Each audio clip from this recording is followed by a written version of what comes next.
Hello my dear viewers, আসসালামু আলাইকুম। Cooking এর পক্ষ থেকে আজকের এপিসোডে আপনাদের জন্য থাকছে খুবই সুস্বাদু একটি সন্দেশের রেসিপি।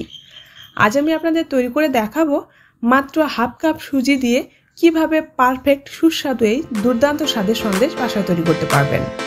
এই সন্দেশগুলো দেখতে যেমন সুন্দর, খেতেও কিন্তু ভীষণ মজার। তাহলে চলুন ভিউয়ার্স, দেখে নেওয়া যাক কিভাবে খুব সহজে সন্দেশ তৈরি করা যায়। মেজারমেন্ট কাপের 1 কাপ দুধ নিয়ে তার মধ্যে দিয়ে দিলাম 2টা এলাচ। সবুজ এলাচ দিয়েছি একটা সুন্দর একটা স্মেলের জন্য। দুধটা ফুটে ওঠা পর্যন্ত অপেক্ষা করব। দিয়ে দিচ্ছি 1/3 কাপ পরিমাণ চিনি। চিনির পরিমাণটা অবশ্য নিজেদের টেস্ট অনুযায়ী অ্যাডজাস্ট করে নিয়ে নিতে হবে। চিনিটা গলে যেয়ে দুধে বলক চলে এসেছে, এবার আমি নেড়ে চেড়ে নিচ্ছি, নিয়ে তারপরে সুজি অ্যাড করব। আমি এখানে চিকন দানা সুজি ব্যবহার করছি। এই সুজিটা কিন্তু কাঁচা সুজি। এখানে 1/4 কাপ পরিমাণ সুজি আছে। পুরো সুজিটুকু এর মধ্যে দিয়ে দিচ্ছি, দিয়ে খুব ভালো মতো নেড়ে চেড়ে মিশিয়ে নিচ্ছি। খুব দ্রুত এটা করতে হবে যেন সুজিটা দলা পেকে না যায়, এটা একটু খেয়াল রাখতে হবে। খুবই স্মুথ করে কিন্তু এই সন্দেশের ডোটা তৈরি করতে হবে। এখানে দিয়ে দিচ্ছি কোকোনাট পাউডার। এখানে ড্রাই কোকোনাট পাউডার আছে, এটা নিয়েছি 2 টেবিল চামচ পরিমাণ। এখানে কিন্তু অবশ্যই ড্রাই কোকোনাট পাউডারটা ব্যবহার করতে হবে, আর যদি ড্রাই কোকোনাট পাউডার না থাকে তাহলে এটা স্কিপ করতে পারবেন। তবে এখানে ফ্রেশ নারকেলটা ব্যবহার করা যাবে না। নেড়ে চেড়ে খুব ভালো মতো মিশিয়ে নিচ্ছি।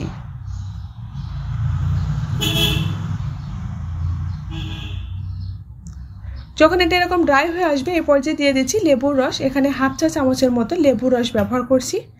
এতে করে সন্দেশের ভিতরে একটা দানা দানা ভাব আসবে, দেখতে যেমন সুন্দর লাগবে, খেতেও কিন্তু মজা লাগবে। এতে করে কিন্তু এটা টক ভাব হবে না, কিংবা লেবুর রসের কারণে এর টেস্টের কোনো নষ্ট হবে না। দিয়ে দিচ্ছি গুঁড়া দুধ। এখানে মেজারমেন্ট কাপের 1 কাপ পরিমাণ গুঁড়া দুধ নিয়েছি।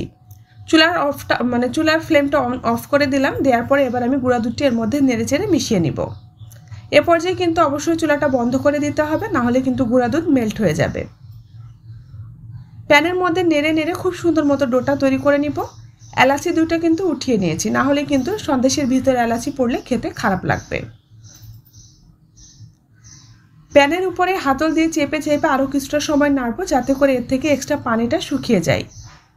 এটা কিন্তু অনেকটা ড্রাই হয়ে এসেছে। আমি যেহেতু সন্দেশ তৈরি করব, তাই কিন্তু নরম থাকা অবস্থায় এটা নামানো যাবে না।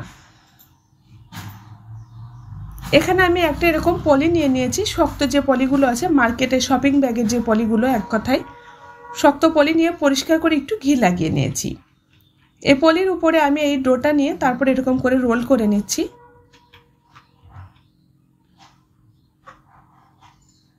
এখানে কিন্তু ফয়েল পেপার ব্যবহার করা যায়, তবে ফয়েল পেপার সবসময় হাতের কাছে থাকে না, তাই খুব সহজে যেটা থাকে সেটা দিয়ে আমি দেখিয়ে দিচ্ছি। এটা দিয়েই কিন্তু খুব সুন্দর মতো রোল করা যাবে। হাত দিয়ে চেপে চেপে সুন্দর করে রোল করে নিচ্ছি। এই সন্দেশটা তৈরি করতে কিন্তু একদমই ঝামেলা নেই, খেতে কিন্তু দুর্দান্ত স্বাদের হয়। এখানে কিছু পেস্তা বাদাম কুচি করে নিয়েছি। পেস্তা বাদামগুলো উপর থেকে এরকম করে ছড়িয়ে দিচ্ছি, যাতে করে সন্দেশের ভেতর পর্যন্ত যায়। পেস্তা বাদাম দিলে সুন্দর একটা স্মেল আসে, ইভেন দেখতেও কিন্তু খুবই ভালো লাগে।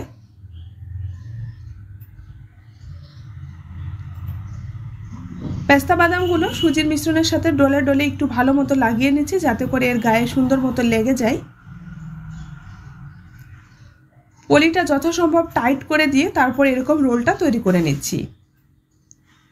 চেপে চেপে সুন্দর করে রোলটা তৈরি করে নিয়েছি। এটা আমি নর্মাল ফ্রিজে রেখে দেবো 10-15 মিনিটের মতো, তারপর আমি কেটে দেখাবো।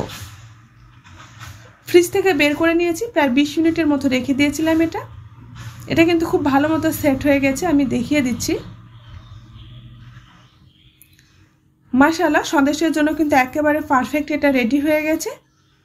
পলির গায়ে কিন্তু 1 ফোঁটাও সন্দেশের মিশ্রণ লেগে নেই, দেখে নিশ্চয়ই বুঝতে পারছেন। এবার একটা নাইফ দিয়ে নিজেদের পছন্দনীয় শেপে কেটে নিলে হয়ে যাবে। এই সন্দেশটা কিন্তু দারুণ সফট, মুখে দিলেই মিলিয়ে যাবে, আর ভীষণ একটা মজা।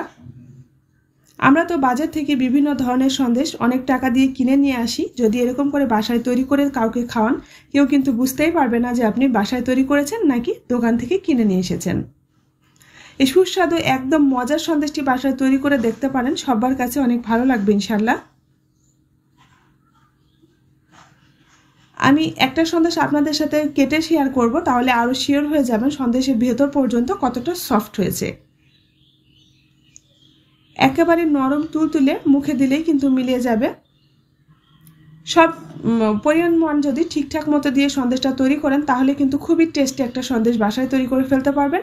বাচ্চা থেকে বড় সবাই কিন্তু এটা অনেক পছন্দ করবে। ভিউয়ার্স, তাহলে বাসায় ট্রাই করুন এই মজাদার সাথে সুজির সন্দেশ। আজকের মতো এখানেই বিদায় নিচ্ছি। সবাই অনেক ভালো থাকুন, সুস্থ থাকুন। আল্লাহ হাফেজ।